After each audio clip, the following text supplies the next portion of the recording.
Depuis 1989, des centaines d'acteurs du débat public sont venus échanger avec des étudiants et un public toujours plus large. Année après année, tous ceux qui ont participé à la Cité de la Réussite ont modestement essayé d'apporter leur pierre au débat citoyen. Partager des connaissances, s'intéresser, s'étonner, questionner, apprendre et comprendre les autres. Telles sont les valeurs simples que nous avons essayé de promouvoir depuis 3 décennies. Apprivoiser le temps en le retenant pour thème, voilà qui s'est imposé à la Cité. 200 temporalités vont s'entrechoquer pour fusionner en 2 jours intenses de débats portant sur l'éternel fugueur, ponctué d'échanges avec le public. Malgré cette chorégraphie d'idées rythmée par 50 débats, l'expérience humaine laisse penser que ces 2 jours ne dérogeront pas à la règle qui étreint nos vies. Les mots, les questions, les accords, les rebonds, les doutes, les échanges, les désaccords et les rires seront trop vite emportés. Le défi de la désormais plus que trentenaire Cité de la Réussite ne sera pas de retenir le temps, mais d'y créer ce que l'on retient.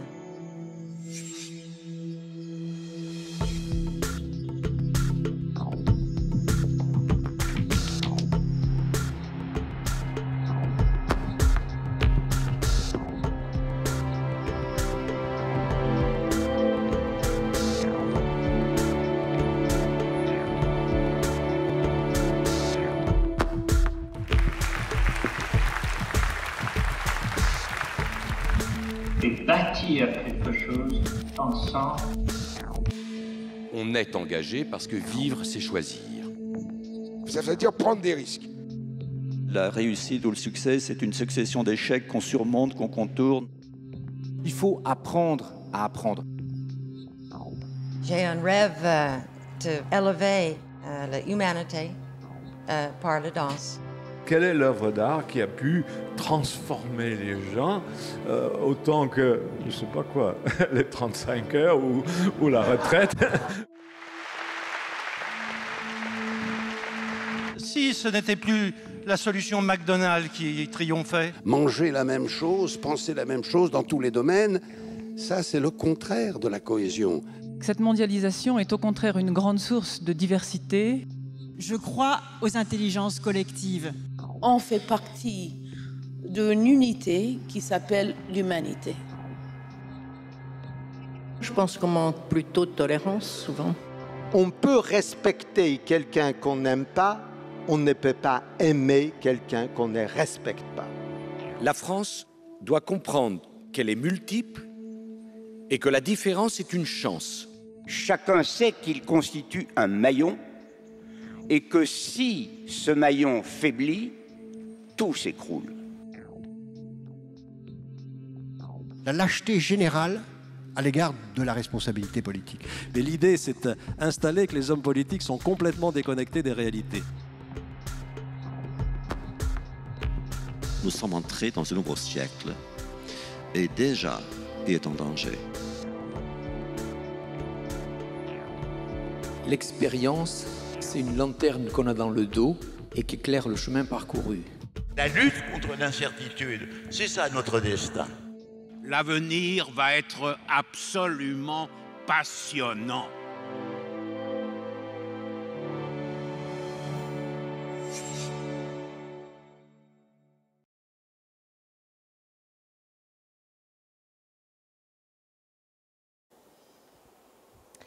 Bonjour. Quel honneur, quel bonheur d'être là, au Panthéon.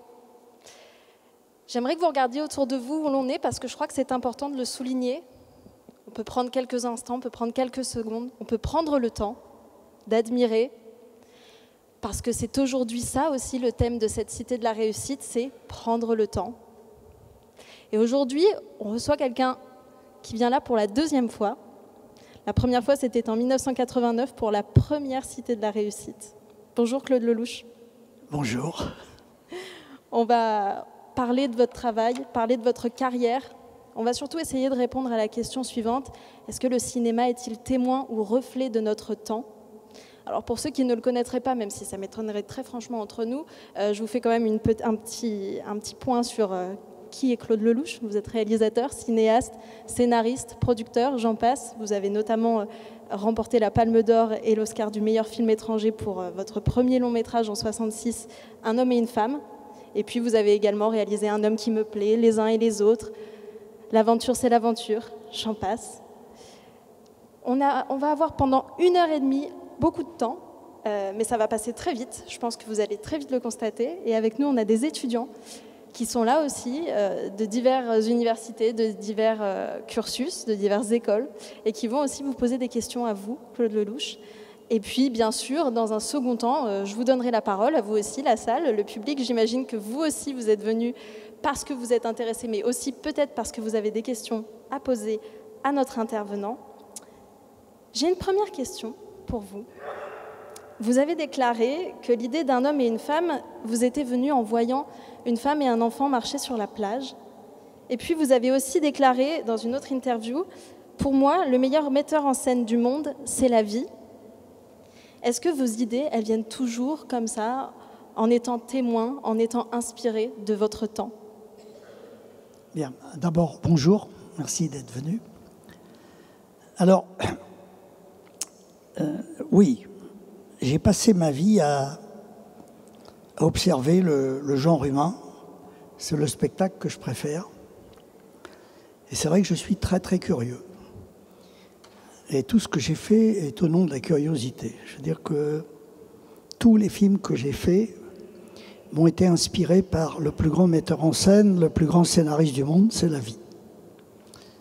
La vie me fascine avec ses contradictions, avec ses hauts, ses bas.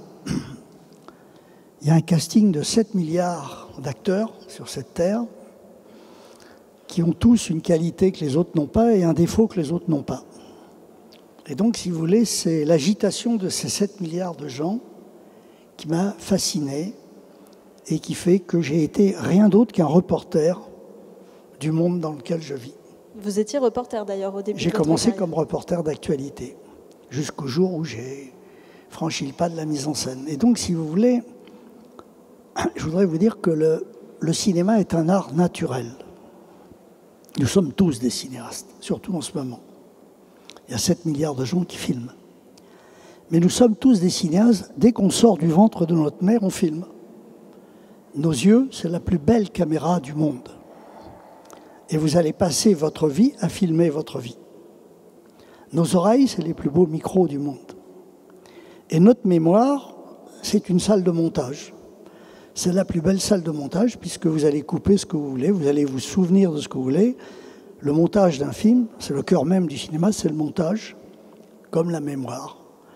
Et la mémoire, c'est un monteur extraordinaire. Voilà. Donc si vous voulez, j'ai pas eu de mal à faire du cinéma parce que d'abord, le cinéma a commencé par me sauver la vie sous l'occupation puisque ma mère s'était aperçue que le seul endroit où je restais calme, c'était dans une salle de cinéma. Donc elle me confiait à des ouvreuses et elle me cachait dans les salles de cinéma sous l'occupation. Et toute la journée, j'étais au cinéma. Donc le cinéma a commencé par me sauver la vie. En plus, j'ai eu un père, cinéaste amateur, qui a acheté une petite caméra 8 mm pour filmer ma naissance. Donc la première personne que j'ai vue au cinéma, c'est moi. J'avais 2 mois, 3 mois, etc. Et donc le cinéma m'a cerné. Dès le départ, j'ai compris que ce média allait jouer un rôle important dans ma vie. Vous étiez né pour être cinéaste, finalement? Je ne sais pas si, à ce moment-là, je ne le savais pas, mais si vous voulez, il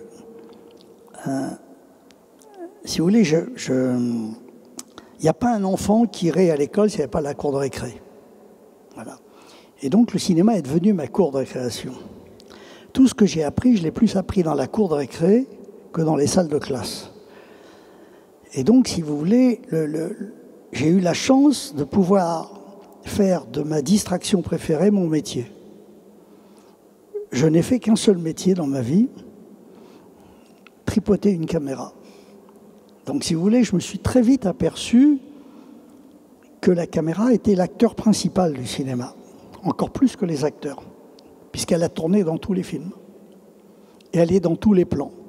C'est un acteur invisible, c'est un troisième œil incroyable qui permet à un moment donné de montrer du doigt, de désigner au plus grand nombre des événements que les gens de la rue ne voient pas.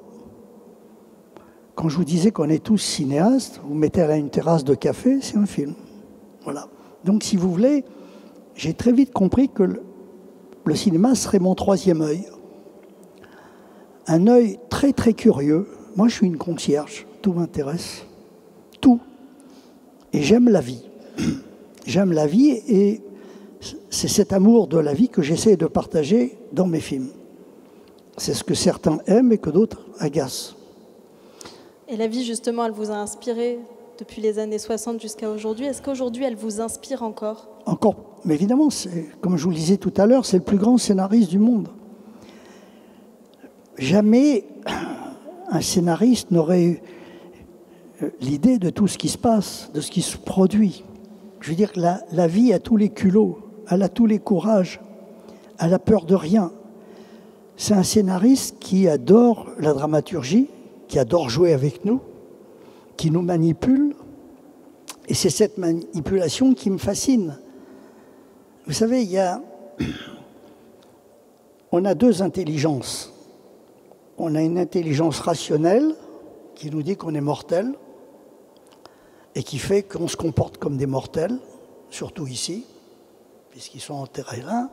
Et puis on a une deuxième intelligence qui est irrationnelle, qui, elle, nous dit qu'on est là pour toujours.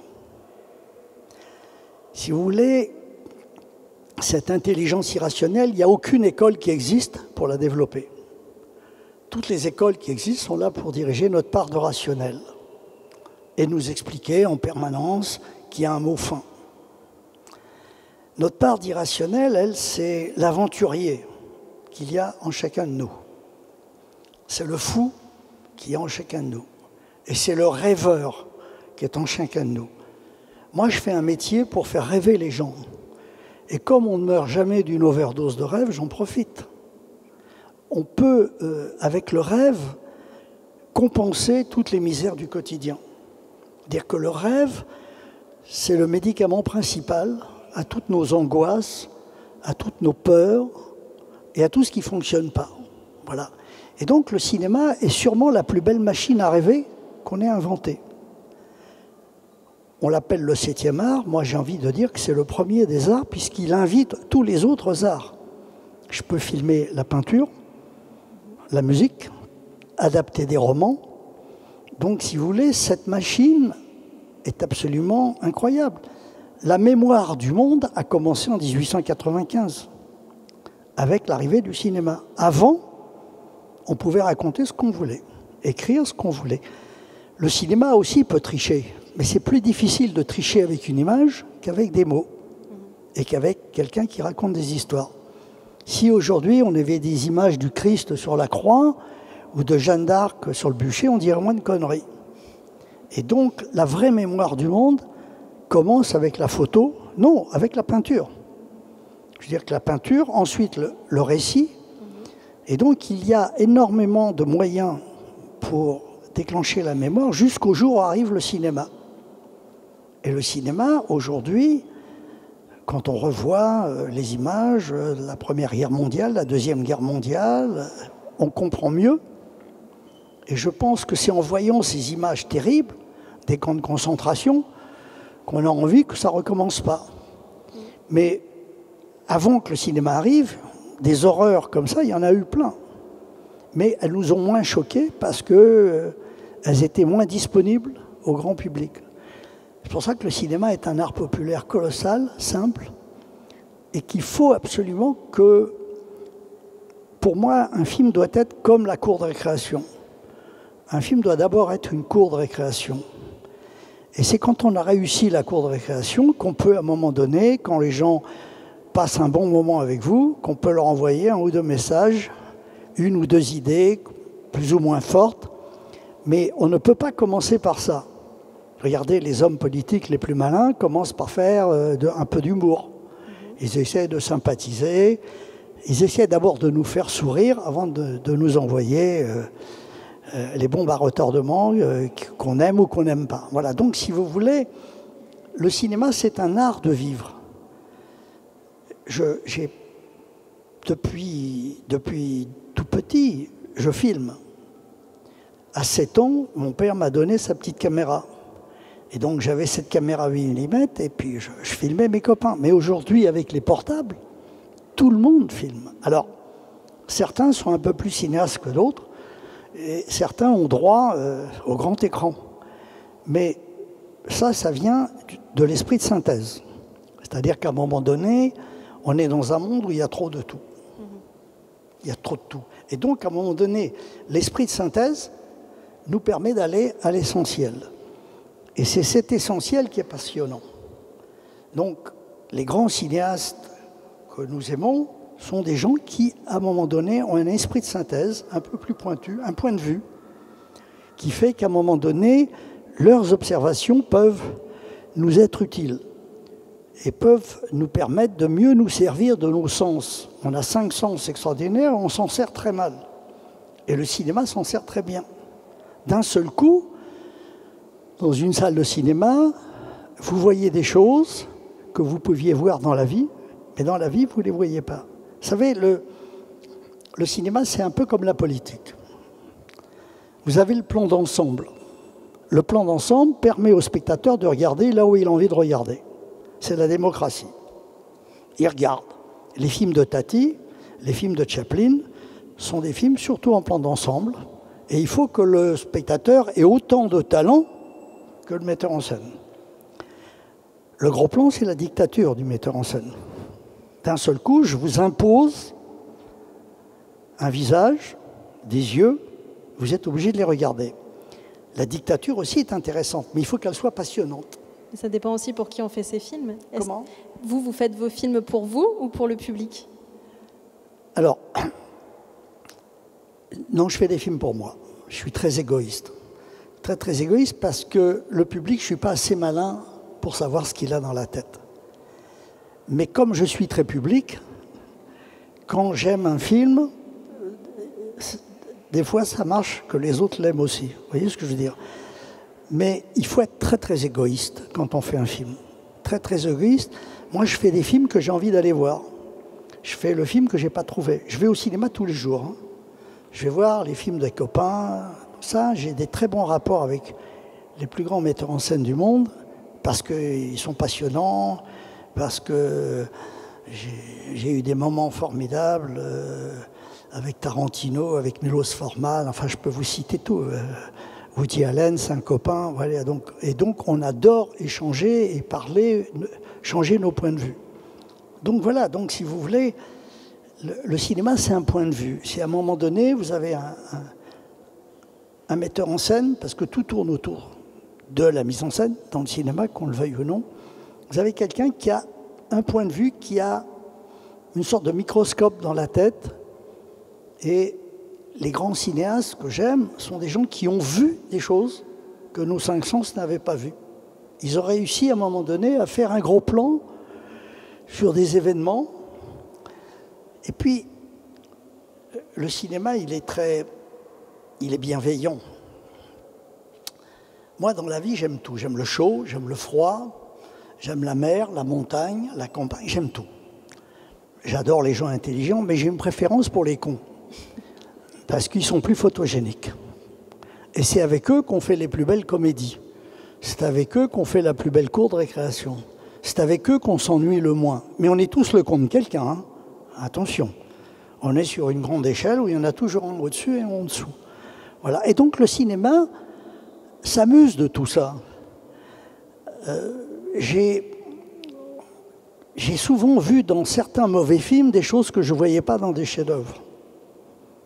Les mauvais films ne sont pas si mauvais que ça. Ça permet de voir les bons acteurs. Si un acteur est bon dans un mauvais film, c'est qu'il a beaucoup de talent.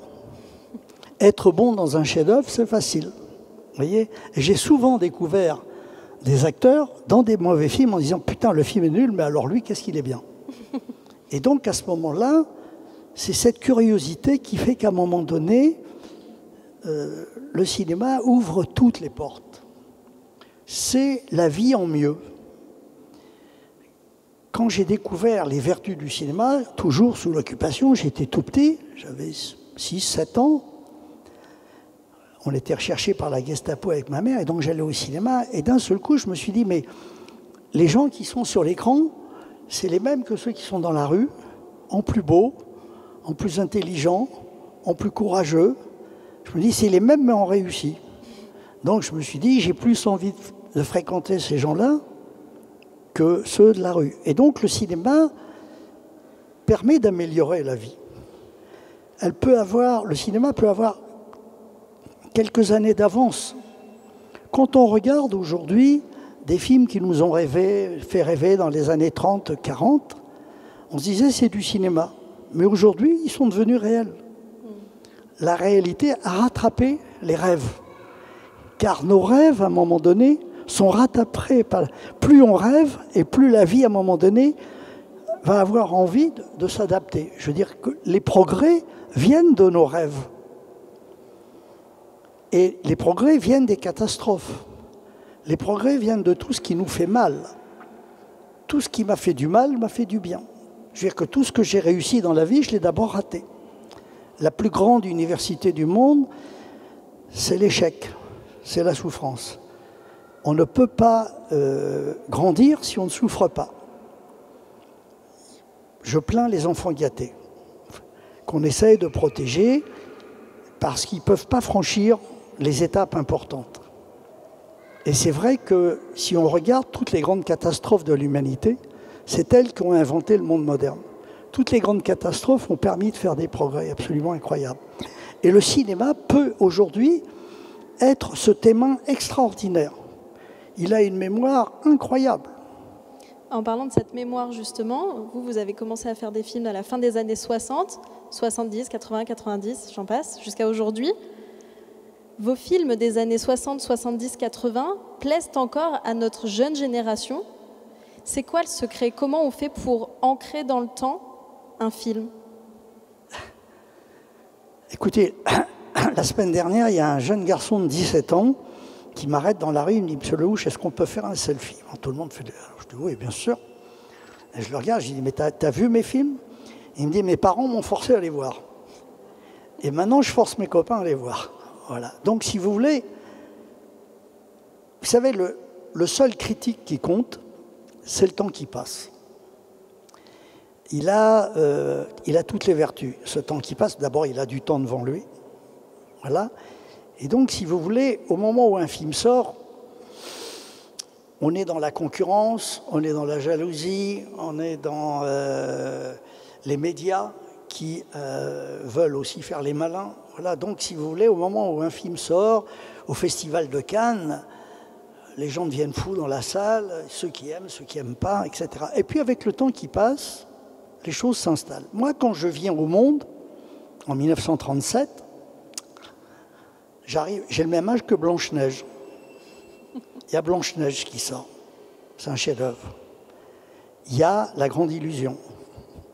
Donc, la barre est haute. Vous voyez ce que je veux dire? D'un seul coup, tous ceux d'entre nous qui veulent aujourd'hui faire du cinéma, moi j'ai créé des ateliers de cinéma à Beaune, où je forme des fous de cinéma au cinéma de demain. La première chose que je leur dis, vous ne pouvez pas commencer à faire ce métier si vous n'avez pas vu les 1000 plus beaux films.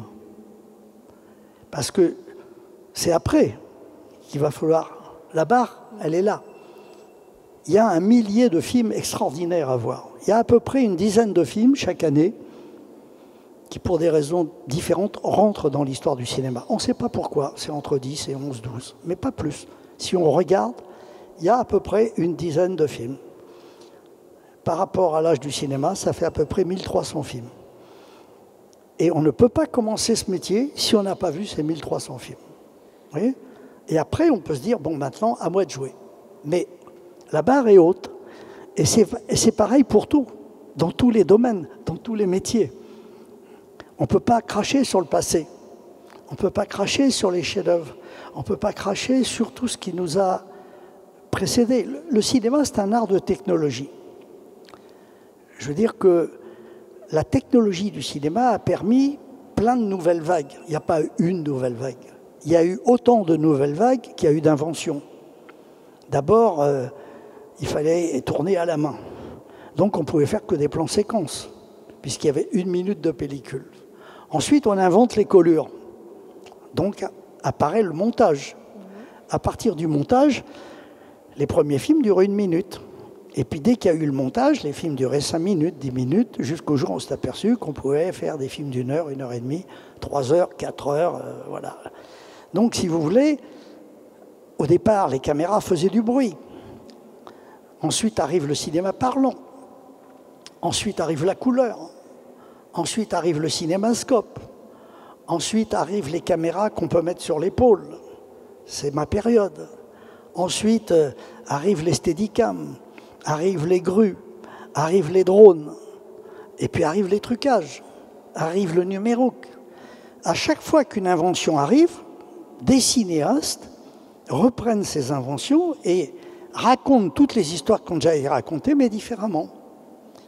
Moi, quand je fais Un homme et une femme, en 1965-66, j'ai envie que les acteurs parlent synchrone. Donc, comme les caméras font du bruit, je mets des couvertures sur mes caméras, j'utilise des téléobjectifs et des longues focales pour pas qu'on entende le bruit de la caméra. Et ça fabrique mon style.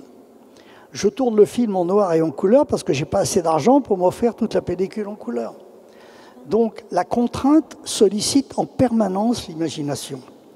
Et tous les obstacles sont très importants.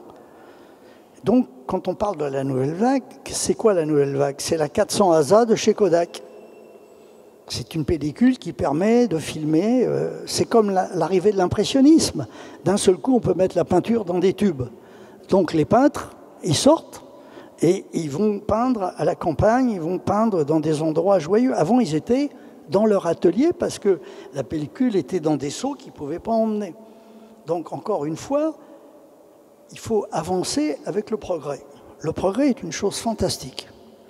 Et ce progrès fait qu'aujourd'hui, moi j'ai ma caméra ici, je peux dégainer à tout moment.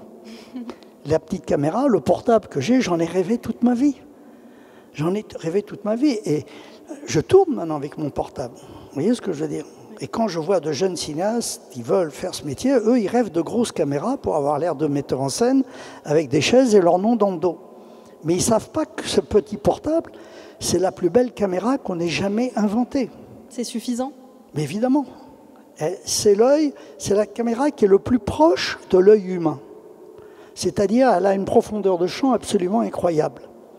Ils ont dépensé des milliards pour les amateurs. On n'a pas dépensé tous ces milliards pour les professionnels.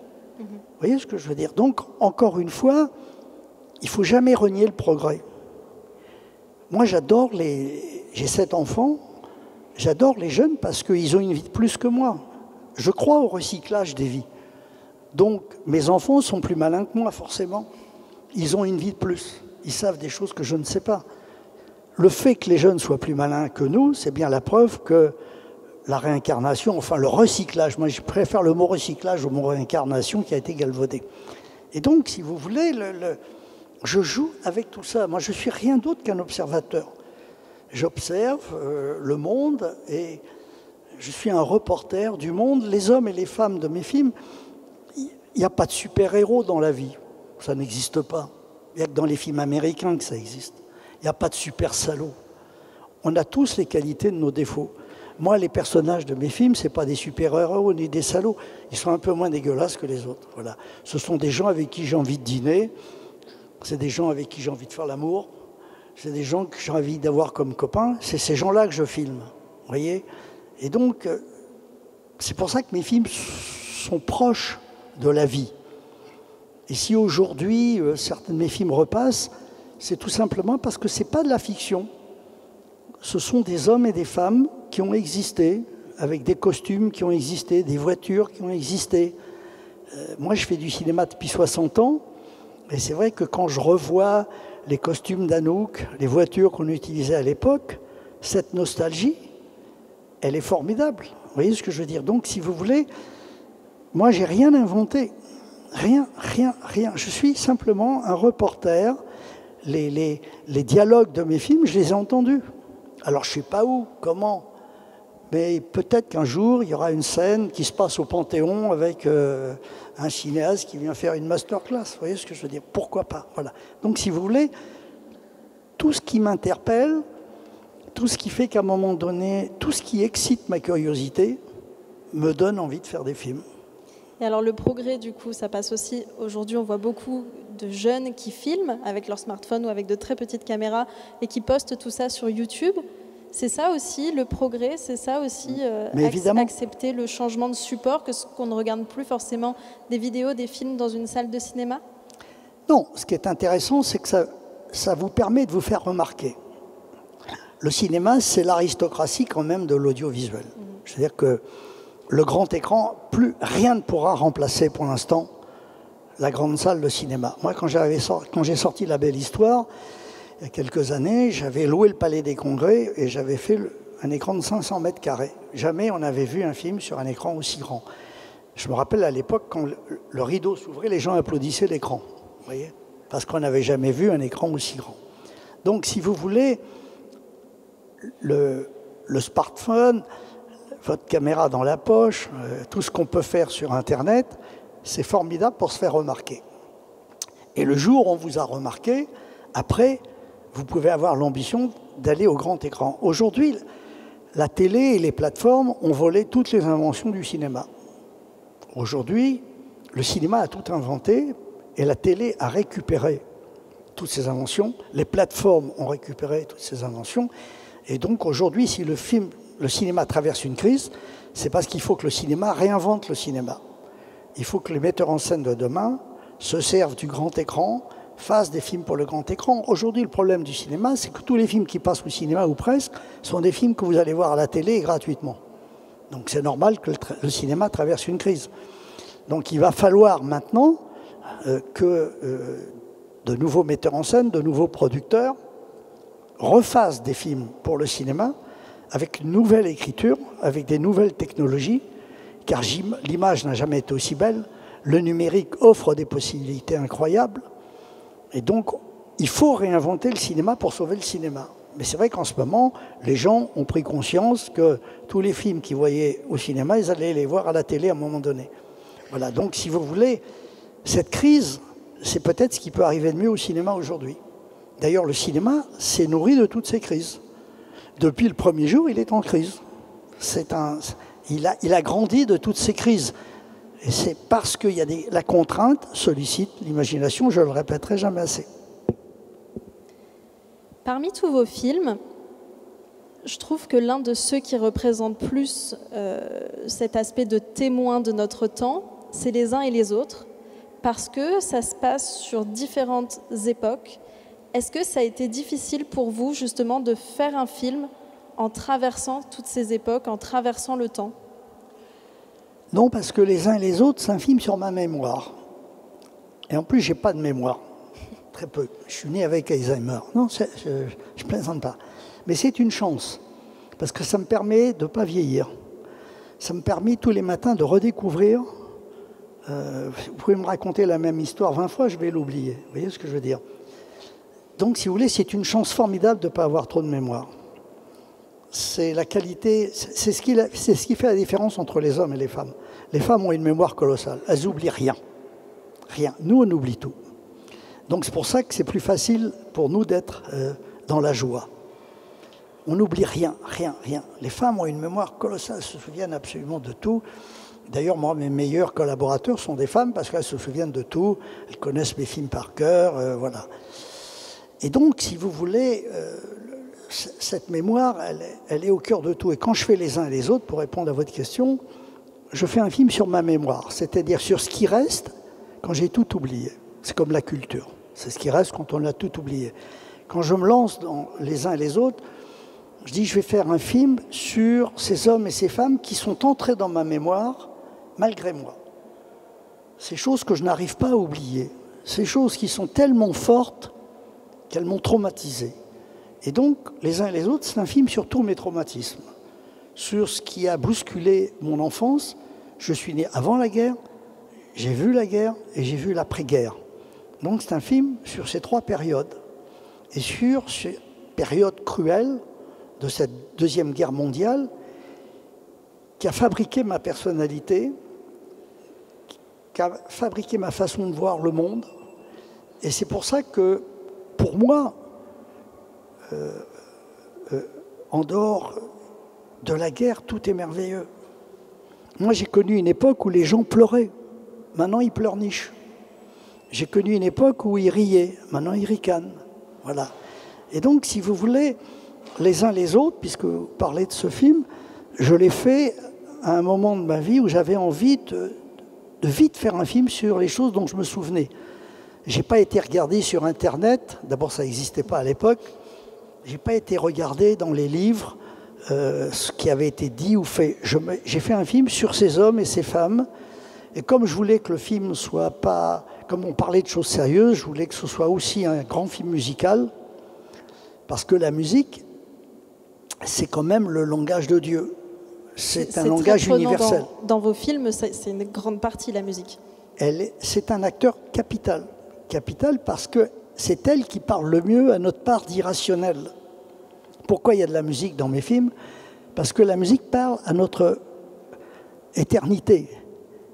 La musique, c'est le langage du grand metteur en scène quand il veut s'adresser à nous. D'un seul coup. Moi, le premier médicament que je prends quand je ne vais pas bien, c'est un morceau de musique. Après, si ça ne va pas, je prends des antibiotiques ou de l'aspirine. Mais d'abord, dès que je traverse une période compliquée, difficile, la première chose que je fais, c'est écouter de la musique. Parce que la musique, d'un seul coup, elle remet les choses en place. C'est comme quelqu'un qui vous remettrait... on est cassé à un moment donné, on est tous cassés. C'est pour ça que la musique a tant de succès. Regardez, allez assister à un concert de musique. Regardez la tête des gens. Ils sont au paradis. Ils sont au paradis comme s'ils étaient en connexion avec le grand metteur en scène. Prenez les mêmes à un discours politique, vous allez voir la gueule qu'ils font. Donc c'est bien la preuve que la musique parle à notre part d'irrationnel, à ce que nous ne connaissons pas, à ce que nous ne sommes pas capables d'analyser. Et elle est joyeuse. Moi, dès que j'ai un coup de blues, un Charles Trenet. Vous voyez ce que je veux dire? C'est obligé que ça reparte. Ça remet la machine en route. Voilà. Et je pense à Charles Trenet, mais tous les autres, tous ceux qui m'ont accompagné. En plus, j'ai eu la chance de faire des scopitones. C'était les premiers clips à l'époque. C'était ces petites machines qu'on avait dans les cafés. Vous mettiez un franc et puis vous aviez le son et l'image. Donc, j'ai fait une centaine de scopitones à l'époque, avec Johnny Hallyday, Claude François, Claude Nougaro, Dalida, voilà. Et donc, en faisant ces petits films, je me suis dit, mais c'est fou l'importance de la musique. Et comme j'ai pris conscience que la musique était formidable, j'enregistre la musique de mes films avant le film. Parce que je veux que mes acteurs écoutent la musique. C'est le plus grand directeur d'acteurs. Moi, quand je suis à bout d'arguments, de mots, j'envoie la musique. Et un homme, une femme, ça a été la grande révolution, c'est que la musique a été enregistrée avant. Jean-Louis Anouk marche sur la musique, respire avec la musique, s'aime en musique. La musique, c'est vraiment le boléro de Ravel, c'est le cœur de l'humanité. C'est la plus belle musique de l'histoire des musiques de films, et elle n'a pas été faite pour un film. Mais vous pouvez prendre le boléro de Ravel, le mettre sur n'importe quel film, ça marche. N'importe quelle image, ça marche. Parce que c'est les battements du cœur. C'est un rythme qui nous accompagne en permanence. Donc la musique, tous mes films sont musicaux. Tous mes films sont musicaux parce qu'à un moment donné, j'ai envie de faire décoller les personnages. J'ai envie qu'on quitte le rationnel pour, encore une fois, aller dans l'irrationnel. Mais l'irrationnel, il a tous les courages, il a toutes les vertus. C'est l'art du pile ou face. Vous savez, moi je suis très superstitieux. Je suis superstitieux parce que mon intelligence ne répond pas à toutes les questions que je me pose. Mon intelligence, elle est limitée comme toutes les intelligences. Puis elle a peur de tout, l'intelligence. Elle a peur de tout. Tout est fait pour lui faire peur. Et donc, votre irrationnel, lui, n'a pas peur. Vous voyez, j'ai fait plein de films à pile ou face, en disant est-ce qu'il faut le faire, celui-là ou pas. Allez, puis je le fais, face, je le fais pas. Mais je l'ai vraiment fait. Il y a des gens, je me dis, est-ce qu'il est bien celui-là?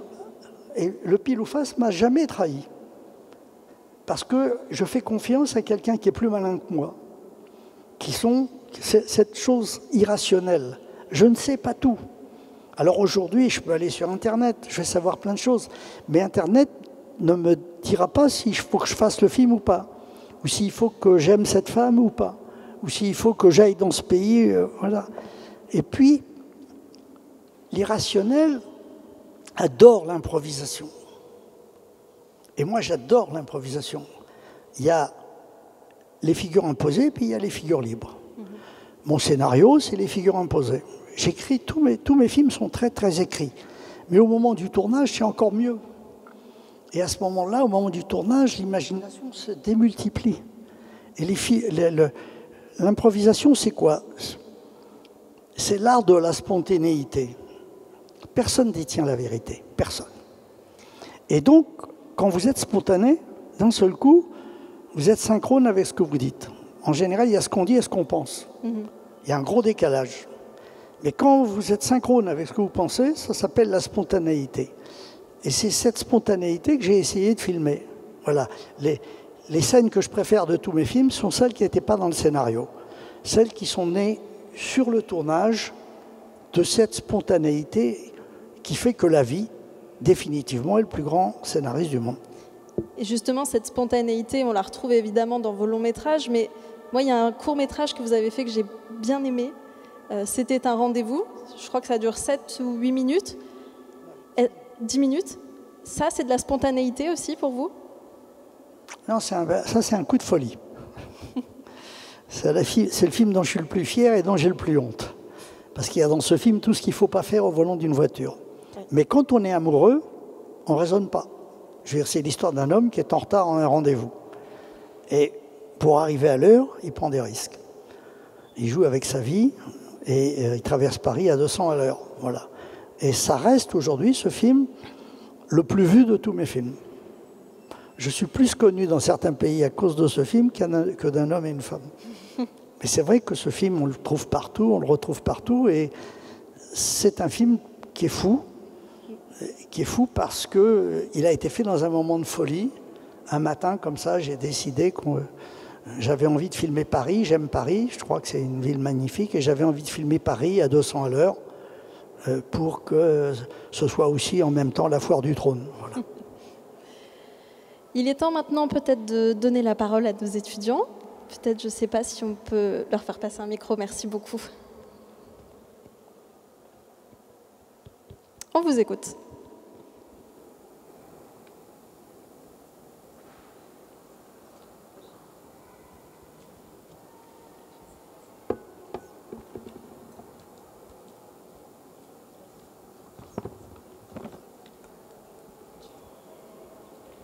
Allez-y. Bonjour, donc je suis Louise Denoyer, étudiante en droit à l'université Paris 1 Panthéon-Sorbonne. Et je voulais rebondir sur quelque chose que vous avez dit tout à l'heure. Vous avez parlé de la nécessité de réinventer le cinéma. Et à ce titre, quelles seraient selon vous les perspectives d'amélioration et d'évolution du cinéma au rythme du temps? Qu'est-ce que vous proposeriez pour améliorer tout ça? Merci.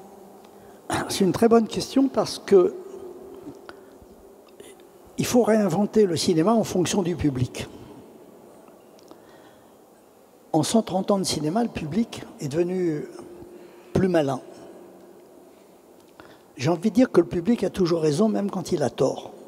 Parce que la masse du public se mélange de gens plus ou moins doués qui se croisent, nous donne vraiment une référence à ce que le public attend. Aujourd'hui, le public, il a vu tellement de films, à la télé, au cinéma, qu'il est devenu très exigeant. Et on peut aujourd'hui améliorer les ellipses. La mémoire collective du public est très importante. Il se souvient de plein de choses. Aujourd'hui, c'est plus la peine de voir un mec descendre de sa voiture et monter les 5 étages. Regardez les films de Melville, les mecs montent tous les étages. Bon, aujourd'hui, on sait que, on peut aujourd'hui, par le jeu des ellipses, par la mémoire collective du public, le public a grandi. Aujourd'hui, le public découvre des films qu'il n'avait pas découverts au moment de leur sortie. Il y a des films qui trouvent leur public 15 ans, 20 ans plus tard, tout simplement parce qu'au moment où le film sortait, le public n'était pas prêt. Le metteur en scène était en avance. Aujourd'hui, avec tous ces milliers de films qui ont été faits et la mémoire des spectateurs, on n'écrit plus un film de la même façon. Aujourd'hui, on est obligé plus que jamais d'aller à l'essentiel. Les scènes d'explication sont démodées. On sait. Aujourd'hui, au bout de 5 minutes de film, on sait ce qui va arriver ou pas arriver, voilà. Et ce qui fait le public, lui, ce qu'il aime, c'est les surprises. C'est ce qui a fait la force d'Hitchcock, le suspense. La vie est un suspense. On ne connaît pas la date de notre mort. À chaque seconde, il peut nous arriver le pire ou le meilleur. Donc la vie est un véritable suspense.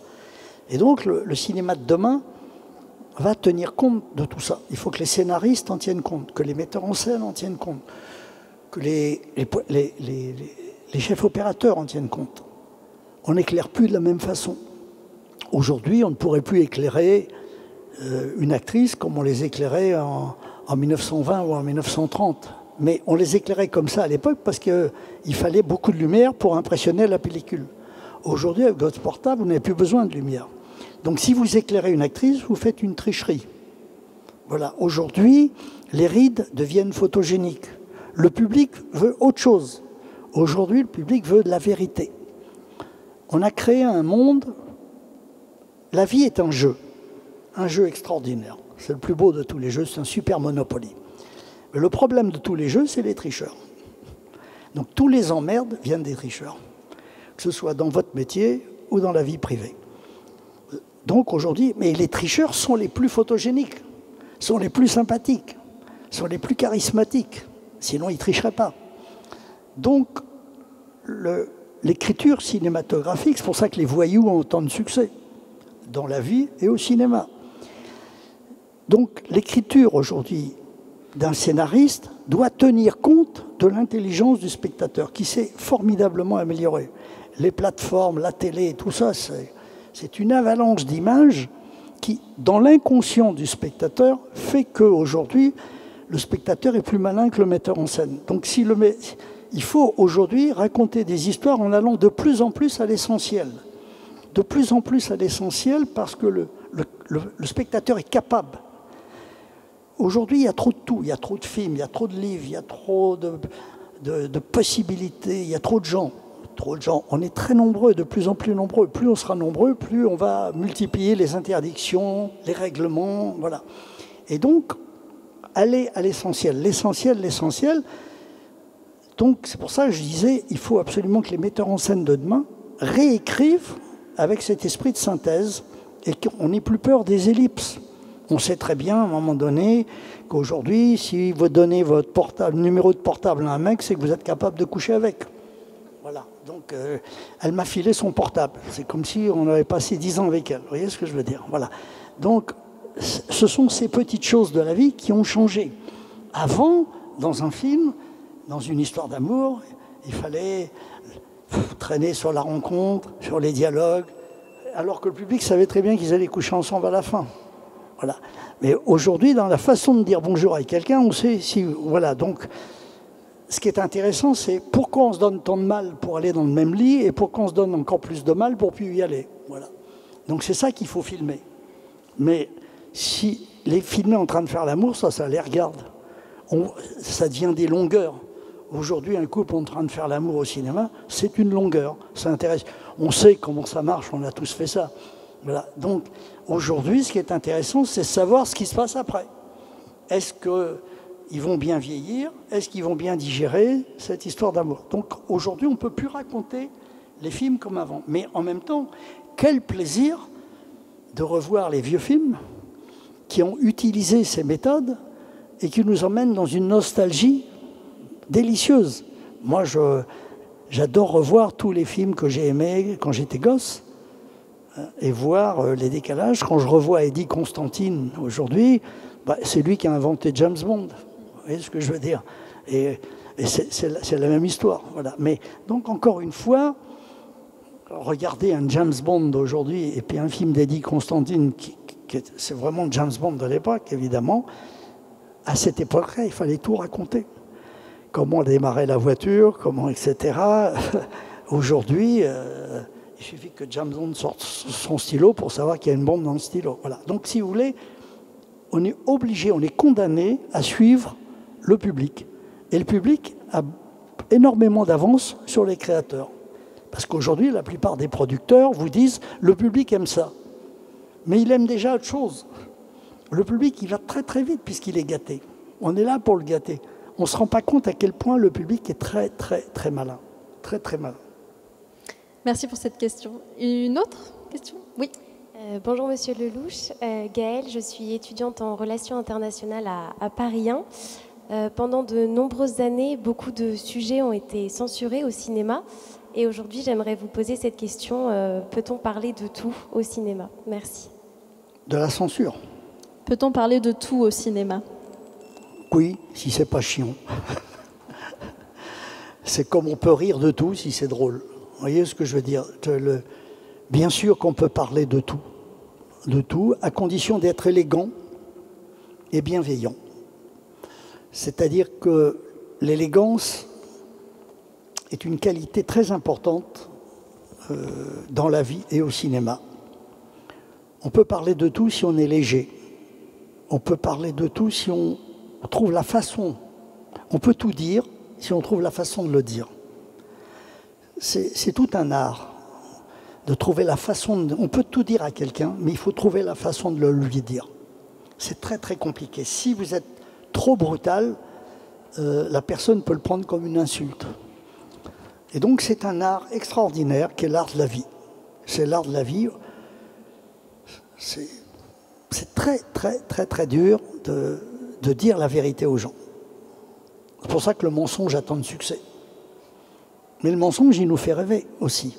Voilà. Donc on peut tout dire, oui, tout. Si on trouve la façon, si on a l'élégance, et si on peut tout dire si en plus on ne condamne pas les autres. Parce qu'on a tous des excuses. Je veux dire que le malheur a toutes les excuses. Les gens qui sont très malheureux et qui souffrent un peu plus que les autres ont des excuses. Et il faut respecter ces excuses. C'est pour ça que j'adore les gens bienveillants et que j'aime les gens modestes. Voilà, donc le bonheur est gratuit. C'est le luxe qui est cher. Voilà. Et donc, c'est vers ça qu'il faut tendre. Et le cinéma peut filmer tout ça. La caméra peut être élégante. Elle peut être floue. Elle peut être imprécise. C'est pour ça que l'impressionnisme dans la peinture a eu tant de succès. Les peintres ont tout dit, mais avec des nuances. Aujourd'hui, les acteurs que j'aime sont les acteurs qui ont le sens des nuances. Trintignant nous a quittés il y a quelques jours. Il avait le sens des nuances. On pouvait tout lui faire dire, il trouvait la nuance. C'est-à-dire que vraiment, il pouvait tout dire à quelqu'un parce qu'il avait cette élégance qui fait qu'à un moment donné, tout ce que nous faisons est nuancé. Personne ne détient la vérité. Et donc la vérité, elle est dans les nuances. Et puis elle est dans le fait que vous êtes de bonne humeur ou de mauvaise humeur. Et ça change tout. Moi, quand un acteur est de bonne humeur, je lui fais faire certaines choses. Quand il est de mauvaise humeur, je lui fais faire d'autres choses. Ça n'a rien à voir. Et les plus belles scènes de mes films ont été faites par des gens qui étaient de très bonne humeur ou de très mauvaise humeur. Quand Annie Girardot obtient le César pour Les Misérables, de la scène mythique qu'elle tourne à un moment donné, ce jour-là, elle avait envie de tout sauf de tourner. Le jour où on tourne cette scène. Elle vient le matin me voir, elle me dit « Claude, j'ai plein d'emmerdes, mon mec me trompe, ma fille se drogue, ma mère est malade et je suis à découvert à la banque. » Et elle me dit « Sois gentil, laisse-moi rentrer sur Paris, j'ai pas la tête à tourner un film aujourd'hui. Mets une voiture à ma disposition, je reviens demain, mais je peux pas. » Je lui dis « Écoute, je te commande une voiture, mais en attendant que la voiture arrive, tu me fais une prise. » Et elle a fait la prise de sa vie. Et ce jour-là, le metteur en scène, c'est pas moi, c'est ses emmerdes. Elle a tellement envie de partir, elle a tellement envie d'aller à Paris, elle se dit, il faut que je fasse la plus belle prise du monde. Vous voyez, elle s'est motivée elle-même et elle a fait cette scène. Et quand je fais la scène des bonjours avec Antonina et Belmondo, c'est le contraire. Ce jour-là, ils sont de très bonne humeur ils ont envie de déconner. On a tourné des scènes extraordinaires. Et donc la bonne humeur et la mauvaise humeur modifient complètement la force des comédiens. Ce sont aussi des gens qui arrivent sur le plateau avec leurs valises. Ils ont aussi leurs emmerdes. Ils viennent pour nous faire rêver, mais quand ils arrivent sur le plateau, et moi j'ai des espions sur le plateau, c'est mes maquilleurs et mes coiffeurs, qui me disent aujourd'hui, putain, tu vas voir, elle est difficile, elle n'a pas dormi, elle s'est mal fait baiser, elle n'est pas contente, il y a ci, il y a ça. Et tout ça va jouer dans la mise en scène. Tout ça va permettre... faire de la mise en scène, c'est indécent. Parce qu'on rentre dans l'intimité de tous nos comédiens. On rentre dans l'intimité de la vie. Et il ne faut pas avoir peur. Il m'est arrivé de dire à des comédiens et des comédiennes des choses que je n'oserais pas dire à ma propre femme ou à mes enfants. Tellement on a envie d'aller chercher cette part, encore une fois, d'irrationnel qui fait qu'à un moment donné, l'acteur cesse de jouer et redevient un être humain. Et c'est à ce moment-là qu'il est sublime. Une troisième question, s'il vous plaît. Oui. Bonjour, Lorenza Dacour de Supinfo. Donc, j'ai une petite question pour vous. Mettez bien votre micro près de votre bouche. Voilà, excusez-moi. Diriez-vous que votre dernier film réalisé ou un des autres films est témoin ou reflet de notre temps? L'un de vos derniers films est-il témoin ou reflet de notre temps? Inconsciemment, oui. Inconsciemment, oui, parce que je suis tellement collé à la réalité. Je suis tellement collé au présent. Vous savez, la seule chose qui nous appartienne, c'est le présent. C'est la seule chose qui nous appartienne. Le reste, on en est simplement les gardiens. Et le présent, il n'a pas le temps de vieillir. Donc, et le cinéma, qu'est-ce qu'il filme? Il filme le présent. C'est pour ça que, si on veut être heureux, il faut être un adorateur du présent. Il faut déguster le présent. Chaque seconde, c'est peut-être la dernière qu'on vit. Donc, il faut la déguster au maximum. Et donc, moi, je suis dans le présent. Quand je suis sur le plateau, je filme le présent. Et donc, je suis forcément connecté à tout ce qui se passe. Je ne peux pas m'empêcher. Tous les jours, je tourne. Il n'y a pas une journée où je ne tourne pas avec mon portable. D'ailleurs, je me suis amusé à filmer le balancier, là, tout ça. Enfin, voilà, bon, ouais. Et donc, le présent, c'est vraiment la star de tous mes films. Et quand je tourne dans les années 60, 70, 80, je suis un témoin de mon temps. On va prendre une autre question, s'il vous plaît. Bonjour, merci de nous recevoir. Ma question à moi, c'était, est-ce que vous pensez qu'on peut juger une époque par son cinéma? Est-ce qu'on peut juger une époque par son cinéma? Oui.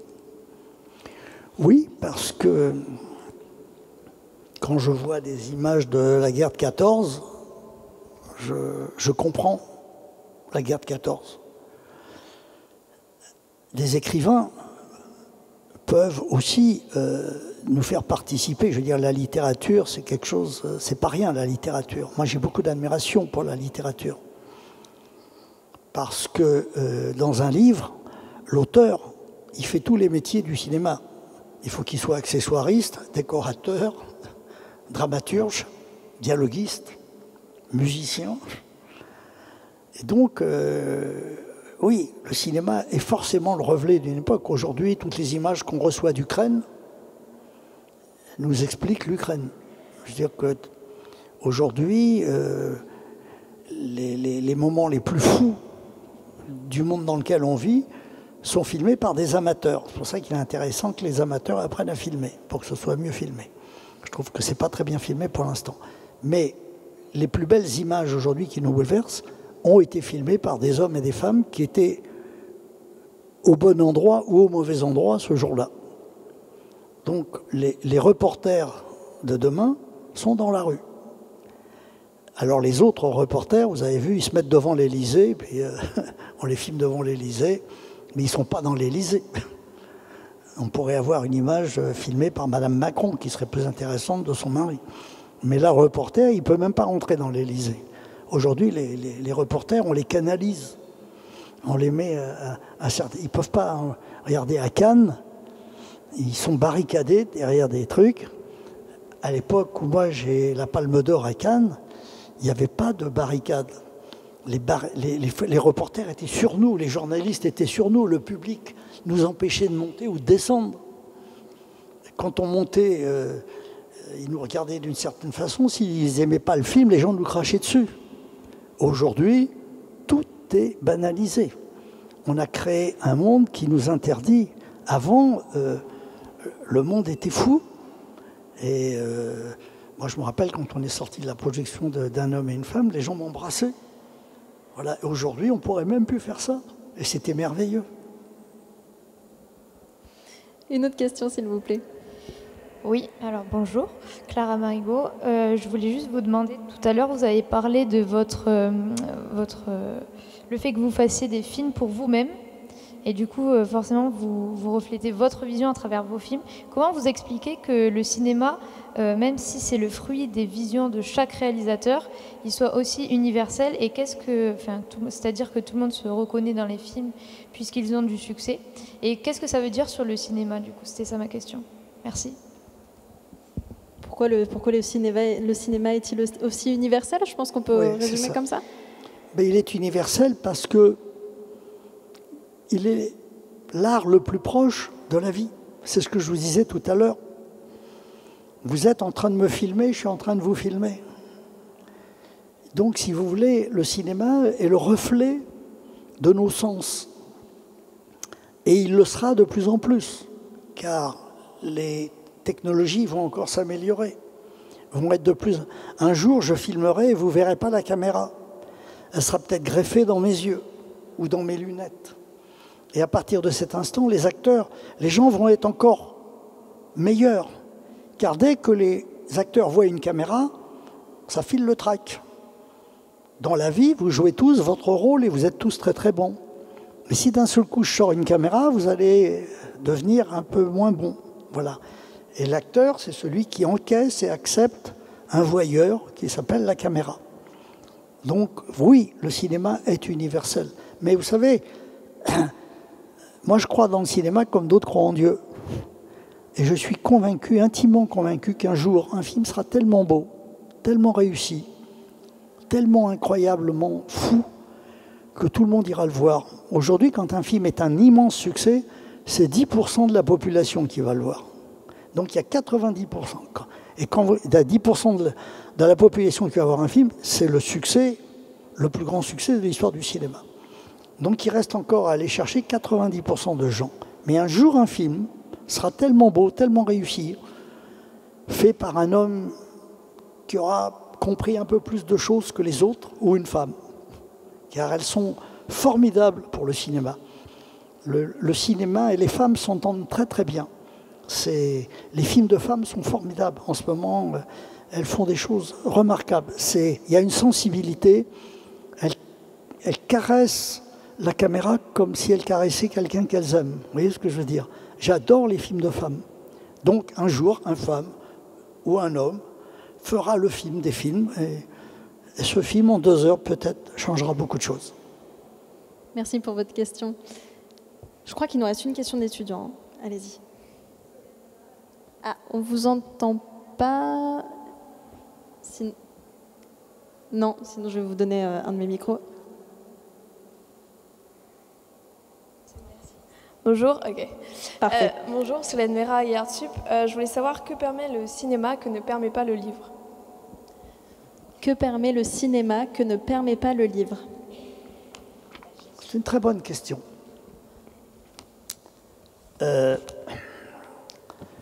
Aujourd'hui, l'image a une force absolument colossale. La force des images, c'est impressionnant parce que en 2 secondes, pour décrire cette image, il faut peut-être 20 pages en littérature. Mais en même temps, des fois, avec certains mots, ça peut remplacer 1000 images. Je veux dire, la force des mots et la force des images doivent être utilisées harmonieusement. Je veux dire, un bon metteur en scène est quelqu'un qui sait utiliser les mots quand il faut et l'image quand il faut. C'est cette complémentarité qui fait la force du cinéma.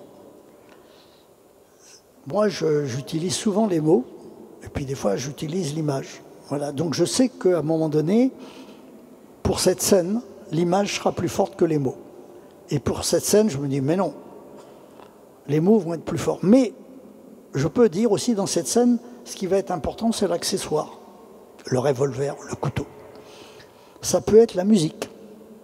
À chaque fois qu'on commence une scène, je me dis, qui va être la star de cette séquence?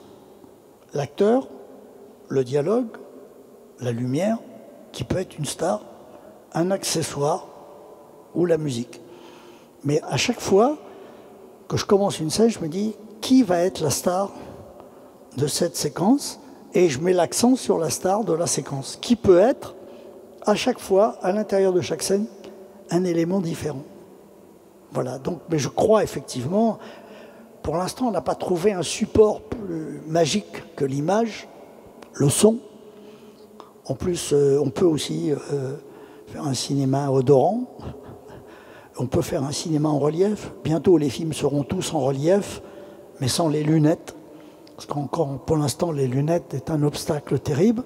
Mais c'est évident que dans quelques années, le cinéma sera en relief, que le cinéma ressemblera à votre œil, qui est la plus belle caméra du monde. Vous voyez ce que je veux dire? En ce moment, on n'a pas encore trouvé mieux que vos yeux. Mais un jour, le cinéma, par ces nouvelles technologies, arrivera à vous montrer. Donc, si vous voulez, l'avenir du cinéma est énorme. Il est colossal parce que beaucoup de gens travaillent sur ces nouvelles technologies qui fait qu'il y aura encore et encore plein de nouvelles vagues. Merci pour vos questions. Vous en avez une supplémentaire? Allez-y. Allô? Oui. Alors, peut-on dire que le cinéma permet à la société de faire corps et de dépasser les clivages socio-culturels? Waouh. Pouvez-vous la reformuler? Je m'excuse, je suis un peu sourd à l'âge que j'ai. N'hésitez pas à parler bien fort. Peut-on dire que le cinéma permet à la société de faire corps et de dépasser les clivages socio-culturels? Oui. Merci.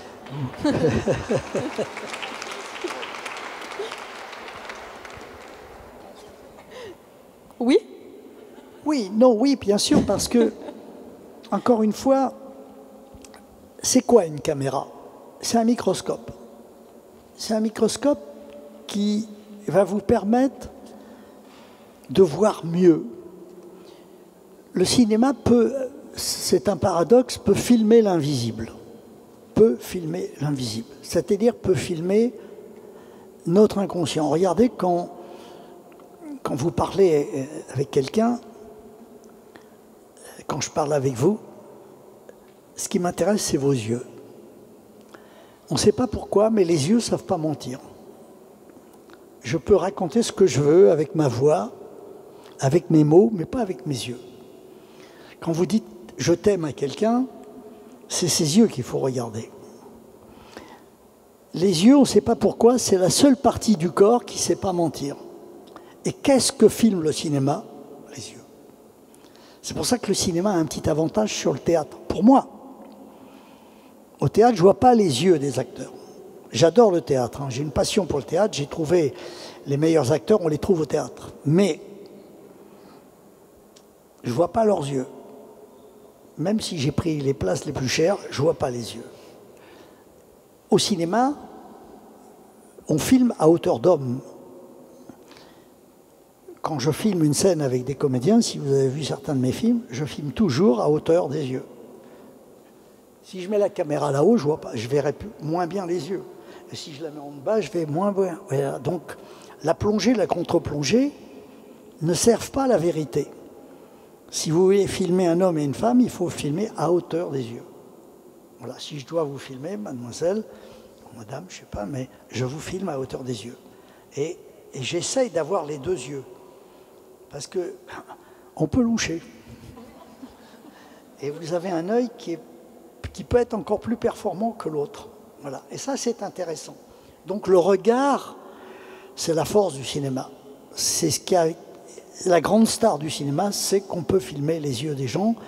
Et si on est tombé amoureux d'Ava Gardner, de Rita Hayworth, de Greta Garbo, on est tombé amoureux de leurs yeux. Voilà. Donc si vous voulez, les yeux sont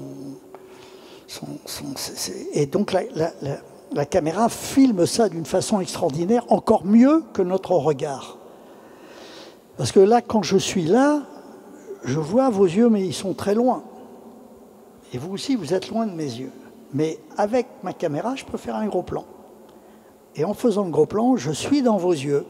En étant dans vos yeux, j'ai les parfums de vérité. Comme je vous disais, personne ne détient la vérité. On la sait pas. Vous savez, je crois qu'on ne saura jamais d'où on vient et où on va. Et c'est très bien. On ne connaîtra jamais le début et la fin du film. Donc il faut profiter des séquences qu'on vous propose. Voilà, donc profitez du présent. Il y a plein de gens qui essaient de savoir d'où on vient et où on va aller. Bon, d'accord. Vous avez des gens qui veulent changer le monde et ceux qui veulent simplement s'y adapter. Moi, c'est déjà pas mal de savoir s'y adapter. Voilà. Donc encore une fois, le cinéma vous offre ce moment extraordinaire. Le présent, le présent, le présent, le présent, c'est le seul conseil que je peux donner à mes enfants. Parce que les conseils, c'est comme les cure-dents, après vous, personne ne veut s'en servir, mais le seul vrai conseil que je peux vous donner, soyez des fous du présent. Tombez amoureux du présent, lui seul pourra vous donner des joies. Voilà, et on déguste. Vous savez, j'ai fait un film, j'ai été très ami avec Jacques Brel, ça a été un des hommes qui m'a le plus épaté. Et Jacques est venu me voir quelques jours avant son grand départ. Il savait qu'il allait partir, et à un moment donné, je lui ai dit, qu'est-ce que tu veux boire? Il me dit, je prends une bière. Donc j'ai commandé 2 bières, qu'on a montées dans mon bureau, puis à un moment donné, je l'ai vu déguster la bière. Et je lui ai dit, mais qu'est-ce qu'elle a d'extraordinaire, ta bière? Il me dit, c'est peut-être la dernière que je bois. Et il me dit, depuis que je fais les choses pour la dernière fois, enfin, j'apprécie la vie. Enfin, j'apprécie le présent. Quand je fais l'amour, c'est peut-être la dernière fois. Quand je mange, c'est peut-être la dernière fois. Là, je te parle, c'est peut-être la dernière fois. Et donc, je t'écoute plus que d'habitude. Je ne t'écoute pas, je te déguste. Et donc, encore une fois, vous voyez, il m'a montré ce jour-là, et lui, et Dieu sait si Jacques était un jouisseur. Dieu sait s'il a quelqu'un qui a profité de la vie, qui a vraiment été un aventurier de la vie, un cascadeur de la vie. Eh bien, depuis qu'il savait qu'il allait partir, il a franchi une étape, et il s'est dit, enfin, j'apprécie la vie. Merci pour vos questions très intéressantes. Je propose maintenant que vous posiez vos questions, vous dans la salle, si vous en avez. Oui, il y en a plusieurs. On vous écoute. Bonjour Annie Talbot. Merci pour vos explications très intéressantes, Monsieur Lelouch. Vous êtes un cinéaste extraordinaire. Malheureusement, un jour vous disparaîtrez, le plus tard possible bien sûr. Et sachant que la transmission est éternelle, hormis à vos enfants, pensez-vous transmettre votre savoir aux gens de métier ou non? Oui. Là, vous savez, j'ai créé des ateliers de cinéma à Beaune pour transmettre le peu de choses que j'ai appris. Voilà, je pense que c'est important. La transmission est une chose fondamentale. C'est l'histoire du monde. Quand vous avez un enfant, vous lui apprenez à marcher, vous lui apprenez à parler, etc. Voilà, donc si vous voulez, là, aujourd'hui, j'ai le sentiment d'avoir appris 2-3 choses. J'ai 2-3 certitudes et j'ai envie de les transmettre. Donc, j'ai créé à Beaune des ateliers pour permettre à des fous de cinéma, à des cinglés de cinéma, à des petits Lelouch qui ont 16, 17, 18 ans, de gagner du temps.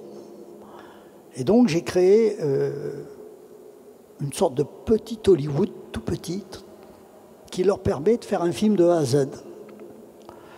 On les a sélectionnés en leur demandant de faire un film de 5 minutes avec leur portable.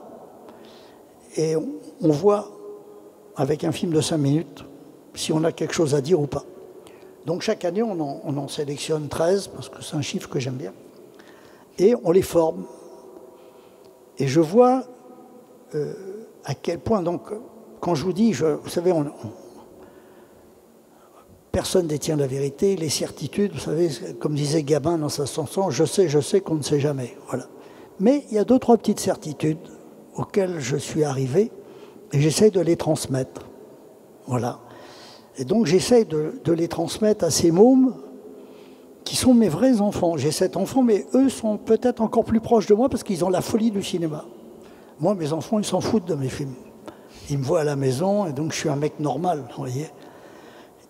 Donc je ne les fais pas rêver de la même façon parce qu'on est trop proches. Et puis ils peuvent me démystifier et puis à la maison, ils voient tous les défauts que j'ai. Voilà. Alors que mes élèves, eux, peuvent rêver, je peux les faire rêver. Et donc, si vous voulez, ce qui est formidable avec ces mômes, ils sont fantastiques. Ils sont fantastiques. Je suis sûr que parmi eux, j'en suis à ma 4e promotion, il va y avoir de grands metteurs en scène.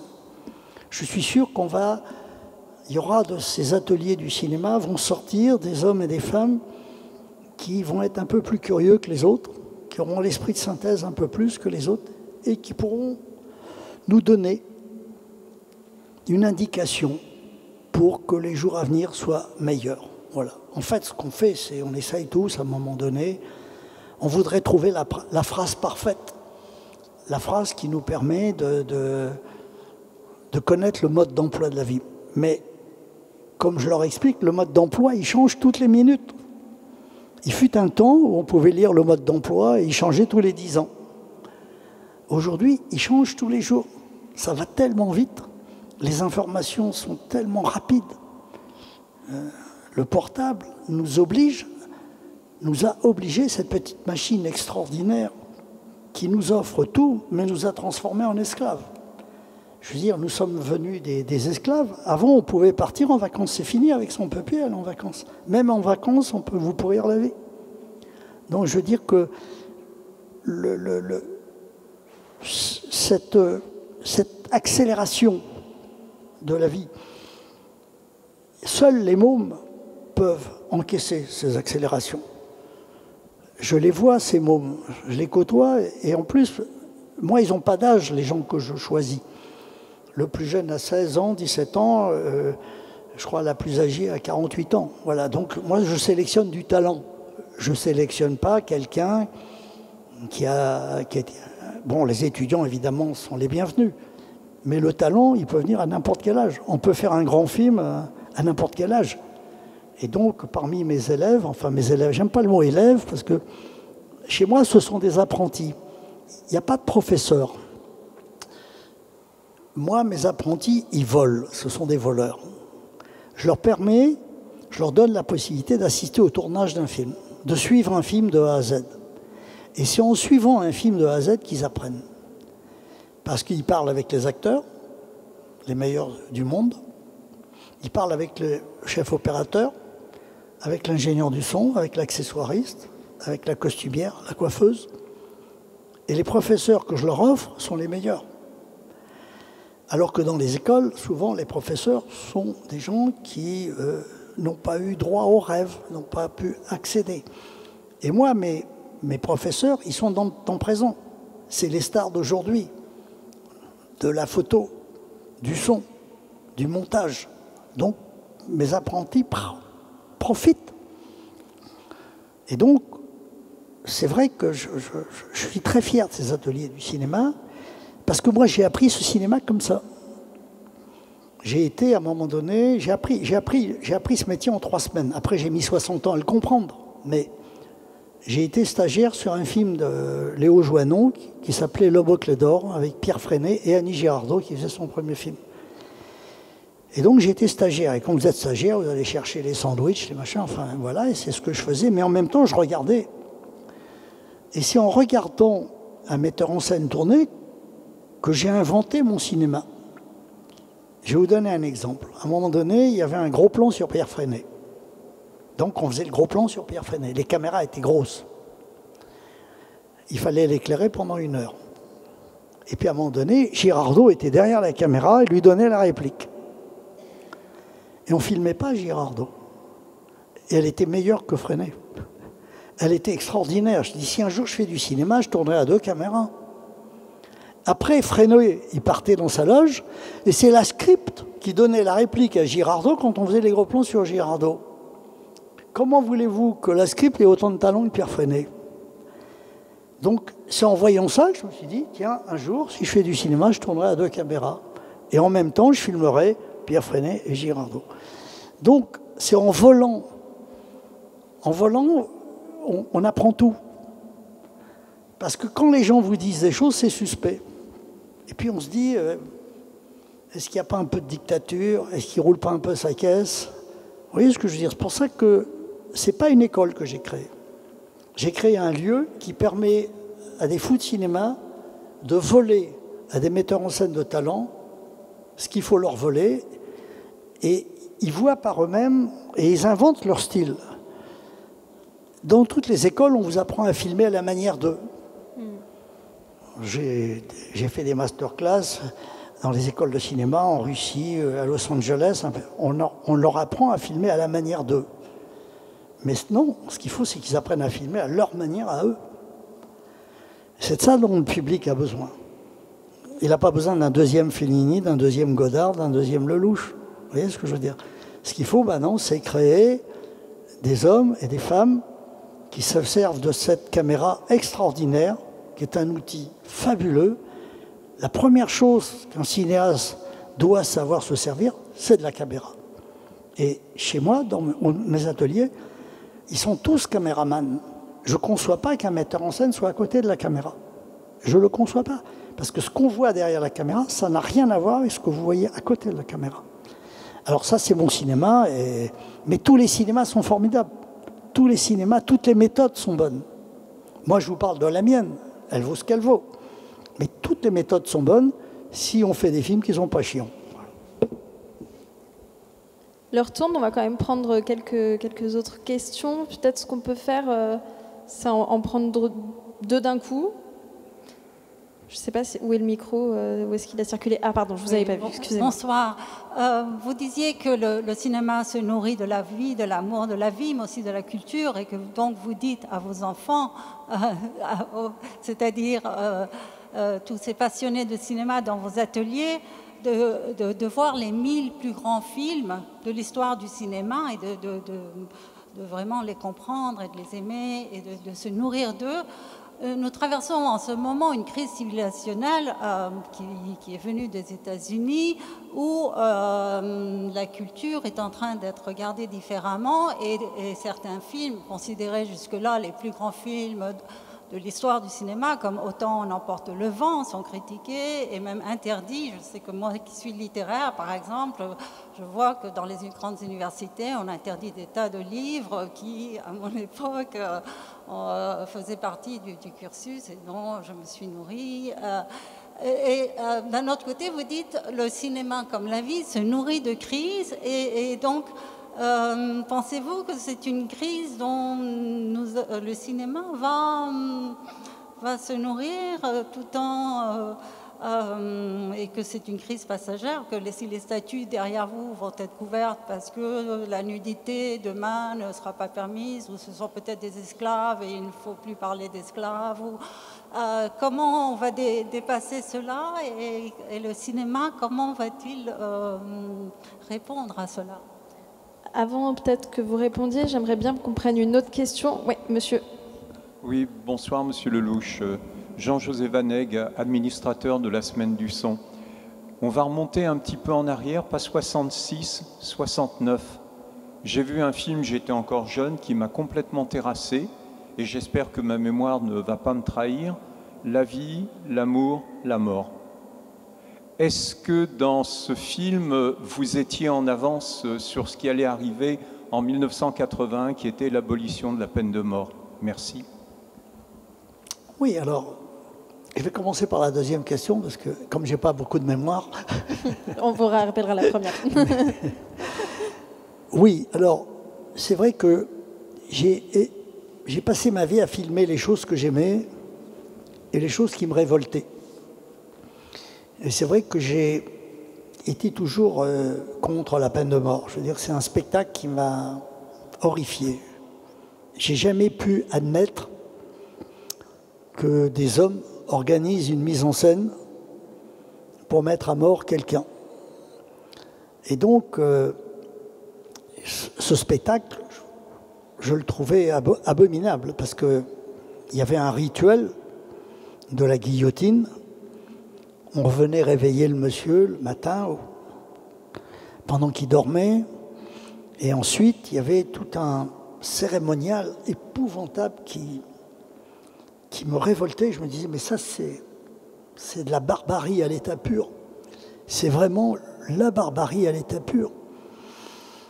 Et donc, j'ai eu envie de me battre contre cette peine de mort. Et c'est pour ça que j'ai fait La vie, l'amour, la mort. Et j'ai été heureux ensuite que Badinter, qui était aussi mon avocat, puisse défendre cette cause. Et donc mais j'avais été aussi très impressionné par Nous sommes tous des assassins, un film de Kayat, qui lui aussi avait montré... il y avait aussi un film américain qui avait été fait, je ne me rappelle plus du titre, mais il fallait à un moment donné que des cinéastes et des écrivains et des journalistes se battent contre cette monstruosité. Je ne conçois pas quand même... Bon, on peut dire à un moment donné, bon, monsieur, vous avez fait des choses terribles, etc., mais la peine de mort, au nom de quoi on peut décider? Et puis surtout, c'est la mise en scène de la mort qui était terrible. Demain matin, moi, je ne sais pas, si un mec me fait chier dans la rue, je suis capable de lui foutre un coup de poing qui va le tuer. Bon, c'est pas la peine de mort, c'est un mouvement d'humeur. Une femme trompée peut, à un moment donné, dans un moment de folie, tuer son mari. Bon. Mais la cérémonie de la mise à mort, telle qu'elle était conçue, c'était terrible. Parce que là, c'était le contraire de la spontanéité. C'est une organisation sadique.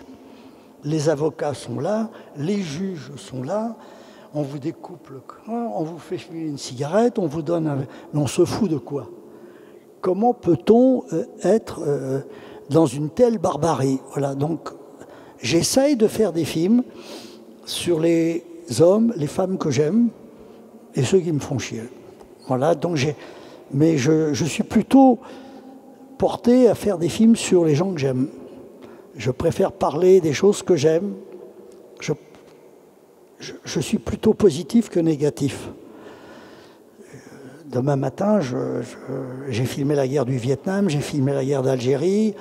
À l'âge que j'ai filmé. Mais les guerres, c'est terrible, c'est monstrueux, mais c'est pas la peine de mort organisée d'une façon sadique, avec une mise en scène, une jouissance qui est terrible. Je ne parle pas du bourreau, je ne parle pas du montage de la guillotine. Vous vous rendez compte? Alors, voilà, donc si vous voulez... mais c'est vrai que je préfère le positif au négatif. On est dans un monde où le négatif a plus de succès que le positif. S'il y a 10 personnes qui vous disent de bien de moi et une qui vous dit du mal, c'est celle-là qui va laisser des traces. On dit souvent que j'ai eu des mauvaises critiques, parce qu'on parle plus des mauvaises critiques que des bonnes. Voilà. Encore une fois, ce qui a du succès aujourd'hui aux informations, c'est les mauvaises nouvelles.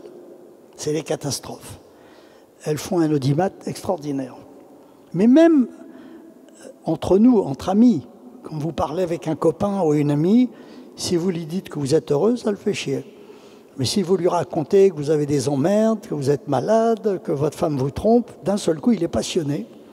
Il s'intéresse à vous, il se passionne à vous. Et voilà, mais c'est parce que le négatif est très fort. Il a beaucoup de succès, et puis le malheur des autres nous rassure sur notre vie à nous. Et moi, je fais partie de ces gens qui s'accrochent au positif. J'ai une admiration folle pour les trains qui arrivent à l'heure. Voilà. Et pour la... Allez-y. Et pour la première question, on la rappelle? Non, mais j'ai... C'était concernant l'époque, aujourd'hui, est-ce qu'il y a des choses que... Voilà. Alors, je pense que tout ce qui nous arrive, c'est pour notre bien, même si sur le moment, c'est cruel. Et on traverse une époque où les gens deviennent fous. Aujourd'hui, la maladie du siècle, c'est le burn-out. Je veux dire qu'on s'aperçoit que les gens n'arrivent plus à digérer toutes les informations qu'on leur donne. Et donc, il y a une sorte de bousculade dans la tête de tout le monde qui fait qu'à un moment donné, on est désynchronisé. C'est comme si l'image et le son se désynchronisaient. Je le vois bien autour de moi. Je croise aujourd'hui plus de gens angoissés que de gens heureux. Et donc, le cinéma va filmer tout ça. Mais encore une fois, je pense que le cinéma est aujourd'hui le média, le guide numéro 1 pour parler au plus grand nombre, même à ceux qui ne savent pas lire et écrire, et qui sont très importants. Regardez en Inde, les films font des cartons absolument incroyables. Quand un film marche en Inde, il fait 50 millions d'entrées. Et un jour, je parlais avec un producteur indien, je disais, mais quel est votre secret? Il me dit, mais monsieur Lelouch, moi je fais des films pour des gens qui ne savent pas lire et écrire, qui sont dans la simplicité, qui sont dans les premières années de leur existence. Les gens en Inde croient à la réincarnation. Quand vous parlez avec des gens malheureux, qui sont dans la misère, qui dorment dans la rue, ils vous disent, mais un jour, j'aurai droit à d'autres vies. Ils ne sont pas dans la mortalité. Ils disent, on est dans des vies, j'apprends. Je suis dans une vie où j'apprends. Et j'ai compris qu'il faut souffrir, que c'est la souffrance la meilleure école du monde. J'adore l'Inde. J'ai fait un film qui s'appelle 1+1, je ne sais pas si certains l'ont vu, avec une femme extraordinaire, Amma, qui donne de l'amour en prenant les gens dans ses bras et qui vous fait des pleins d'amour, parce qu'avec l'amour, on peut tout faire. Voilà. Donc, je ne sais pas si je réponds à votre question, mais il faut accepter cette époque. Il faut l'accepter en se disant qu'elle va forcément déboucher sur du positif. J'en suis intimement convaincu. Les plus belles années d'une vie sont celles qu'on n'a pas encore vécues. J'en suis intimement convaincu, et les jeunes ont beaucoup de chance. Je ne suis pas là pour leur dire qu'ils sont dans une période terrible. Ce n'est pas vrai. Ils ont une chance extraordinaire de vivre cette période. Aujourd'hui, ils ont pris conscience qu'il fallait sauver l'essentiel, sauver la planète. Moi, ma génération, on se foutait des bombes atomiques sur la gueule. On fumait au cinéma. Ma mère fumait avec des clopes comme qu'elle me racontait des histoires. Paris était une poubelle. Je veux dire qu'après la guerre, on manquait de tout. Voilà. Donc, on traverse une époque... J'ai fait un film qui s'appelle Itinéraire d'un enfant gâté. C'est pas pour rien. On ne se rend pas compte, nous sommes des enfants gâtés, et on ne le sait pas. Et on est en train de transformer le paradis en enfer. Et c'est nous qui sommes responsables.